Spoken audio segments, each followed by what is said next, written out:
Arzon ko'ylak so'raganlar uchun tepadagilarimiz 40 mingdan selen materiali, yonidagilar 55 ming qilib beramiz optimga. Bulardan 55 ming qilib beramiz. Ko'p olganga, kamroq olganlarga 60 ming. Yangi chiqqan 65 ming, 55 ming qilib beramiz. Turk hibi. Bu Leonda yaltiraydi, ko'ryapsizlar? Yaltirlayapti o'zi. Ya'ni qimmatroq. Bularni sizlar uchun shtampi 45 ming qilib beramiz. Bulardan 45 ming qilib beramiz. Bulardan ham ko'p olganga 45 ming o'zi 50 ming sotilgan, 55 ming, 45 ming qilib beramiz bularni ham sizlar uchun. Bulardan 45 ming qilib beramiz sizlarga. Bambuk so'raganlar, bular selen shtampi.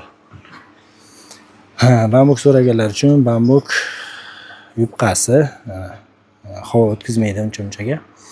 Narxini bularni ham sizlarga 45 ming qilib beramiz. Hammasini lozimi bor. Lozimini ko'rasizlar. Ular hammasini lozim bor. Kimga qiziq bo'lsa Telegram gruppamizga o'tib rasvetkalarni ko'rasizlar. Hamma rasvetkasidan bor hozircha. Telegramga o'tib zakaz turasizlar rasvetkalar. Hammasidan bor. Mana bu yerda hozirgi kun anchadan beri trendda ketayotgan gullidan ham bor. Ko'p emas, ikkala yoni qisiladi ular. Ular yonlari qisilmaydi. Mo'larniki qisiladi. Qo'qon shahridagi bozorda sog' bo'linglar.